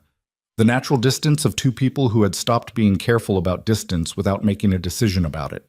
They sat for a while without talking. The valley was doing its afternoon thing, the light going gold and sideways. The cattle visible on the far pasture as small dark shapes moving slowly through the grass. The windmill was turning. A hawk was working a thermal over the south ridge. It was ordinary. That was what struck her. After everything the morning had held, the afternoon was just an afternoon. "My father would have liked you," Talon said eventually. She looked at him. "He was like you," he said. He thought practically. He didn't waste words. He had a temper he kept under control most of the time. He paused. He also had a habit of being right when it mattered and not saying "I told you so" afterward, which is rarer than people think. "I don't always keep the temper under control," she said. "No," he said. "But you keep it pointed in the right direction." She looked out at the valley. Dusty had shifted so his back was against her leg, which was his preferred position when he felt the world was basically in order. "What do you do now?" she asked. "The warrant's gone. The ranch is clear, legally. File the deed confirmation with the territorial court," he said. "Get the bank loan I've been unable to get for 3 years. Fix the north fence, which is embarrassing." He thought about it. Probably expand the herd once the cash flow stabilizes. Run the Cheyenne contract through the winter and see what the spring market looks like. She nodded. She'd been thinking about what came next for herself too, though she hadn't said it. The job he'd offered her had been a hand's work on a ranch with an uncertain future. The future was less uncertain now. The terms of what she was doing here had shifted. "I've been thinking," he said, "about the operation." He said it in the careful way of someone who had rehearsed the words and still wasn't sure about them. "The financial management, the cattle rotation you set up, the Cheyenne contact." He stopped. "Pete's good at most things. You said that yourself." "Arithmetic isn't one of them," she said. "Yes, I know. It's more than arithmetic." He looked at the valley. "You see the whole picture, the way it connects, what the cattle need, and what the market's doing, and what the fences need, and how the money has to move through all of it." He paused. "I've been running this place with pieces. You run it like it's one thing." She was quiet. "I'm not offering you a hand's wage," he said. "I'm offering you a stake, equal partnership, your name on the deed alongside mine." He said it without any romance in the words, which made it feel more serious than if he'd dressed it up. "What you brought here, Thomas's documents, the Cheyenne deal, everything with Driscoll. That didn't just save the ranch, it changed what the ranch is, what it can be." He finally looked at her. "That deserves more than $3 a week." She looked back at him. She thought about the wagon road into Redstone Crossing and the $1.40 and Dusty, howling in the trader's post and a stranger crossing a street because the sound was wrong. She thought about the storeroom with the warped floor and Pete's indifferent biscuits, and Cal asking how the dog knew which cow was going to break. She thought about Thomas's oilcloth package sitting in the bottom of a box for 14 months, waiting for the right place to matter. She thought about what it felt like to be somewhere that needed exactly what she had. Not what she was willing to settle for giving, but what she actually had. All of it, the stubbornness and the arithmetic and the temper pointed in the right direction and the capacity to hold someone's fence line in the middle of the night when it needed holding. She'd been a widow in a borrowed wagon looking for her cousin's husband in a town that didn't have room for her. She'd been the woman who almost sold her dog. She'd been the last person anyone would have put money on to walk into a land fraud case and come out the other side with a circuit judge's handshake. None of it had been a plan. None of it had been clean or easy or resolved at the right moments. She had made wrong turns and missed things and been scared in ways she hadn't let anyone see, and she had not, at any point, felt like she knew what she was doing well enough to be confident about it. But here was the valley. Here was the windmill turning. Here was the man beside her who had crossed a street for a howling dog and offered work to a stranger and kept every word of the deal they'd made and ridden 4 hours in the dark to find a judge because it was the thing that needed doing. Here was Dusty's back warm against her leg. "I want it in writing," she said. "Proper legal document, registered with the territorial court." Something shifted in Talon's face. The thing that lived near a smile but had more substance to it. "I'll have Pete witness it," he said. "He's not good at arithmetic, but he writes clearly." "Cal can witness too," she said. "He deserves to be part of something that goes right." They sat there another few minutes in the gold afternoon light, not filling the silence with anything it didn't need. There was a thing she knew that she'd learned the hard way and was still learning, that the life you ended up with was almost never the life you planned, and the people who mattered most were usually not the ones you'd been headed toward when things went wrong. Loss had a way of landing you in the places you were actually supposed to be, not the places you'd carefully arranged to arrive at.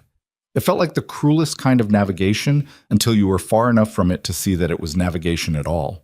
Thomas was gone and the farm was gone, and the year of grief had been as real and as hard as anything she'd ever lived through. She didn't shrink that. She wasn't going to pretend it had all been necessary suffering on the way to something better, because that was the kind of thinking that made loss seem manageable in a way it actually wasn't. But she was here. She was still standing. She had come to a town with nothing and found the thing that nothing sometimes cleared the way for. The chance to build something with the exact materials you actually had, instead of the ones you'd been told to want. Dusty lifted his head suddenly and looked out at the south pasture with his ears up, and she followed his gaze, and there was nothing out there except cattle and grass and the hawk still working its thermal. Then she heard it, far off, barely audible, the sound of Pete's voice carrying across the flat land, saying something to Cal, and Cal's voice answering with what sounded like a question, and then Pete's voice again. She couldn't make out the words. She didn't need to. The ranch was going on. The ordinary work of it, the real continuous work that was the actual substance of any life. Not the dramatic moments, not the crisis and the courtroom and the midnight break-in, but the fence and the cattle and the water and the question Cal was asking Pete that Pete was patiently answering. That was the thing, she thought. That was the whole of it. You stayed. You worked. You kept what was worth keeping, and you let the rest go as best you could. And the people you stayed with, the ones who showed up at the right-wrong moment and turned out to be the kind of people who meant what they said, those people became the foundation of everything you built next. She looked over at Talon. He was looking at the valley, comfortable in the quiet, which had always been his way. "Tomorrow," she said, "we need to look at the creek pasture rotation. The east herd's been on the same section 3 weeks. "I know," he said, "and the water tank on the south side has a gap in the insulation lining that needs fixing." He glanced at her, just slightly. "Does it?" She kept her face even. "It does. I noticed it a while back. I'll have Cal look at it in the morning," he said. The sun was going down over the ridge to the west. It wasn't particularly beautiful, the way sunsets in novels were beautiful. It was hazy with dust, and the clouds were the wrong shape, and the light was more orange than gold. But it was real, which was better. Elara, Talon, and Dusty sat on the porch of the Mercer Ranch as the day ended, and behind them was a house that was half her home now, and in front of them was a valley that was half her land, and the day that had held more than any day had a right to hold was finally, at last, going quiet. She wasn't starting over. She'd never believed in starting over. You didn't start over. You carried what you'd learned and what you'd lost and what you'd managed to hold on to, and you moved forward with all of it. And gradually the weight of the past stopped being what pulled you down and started being what held you steady. That was the best you could do. That was, she'd come to believe, enough. Dusty exhaled the long, settling sigh of a dog fully at peace with his circumstances, and the valley darkened, and the day was done.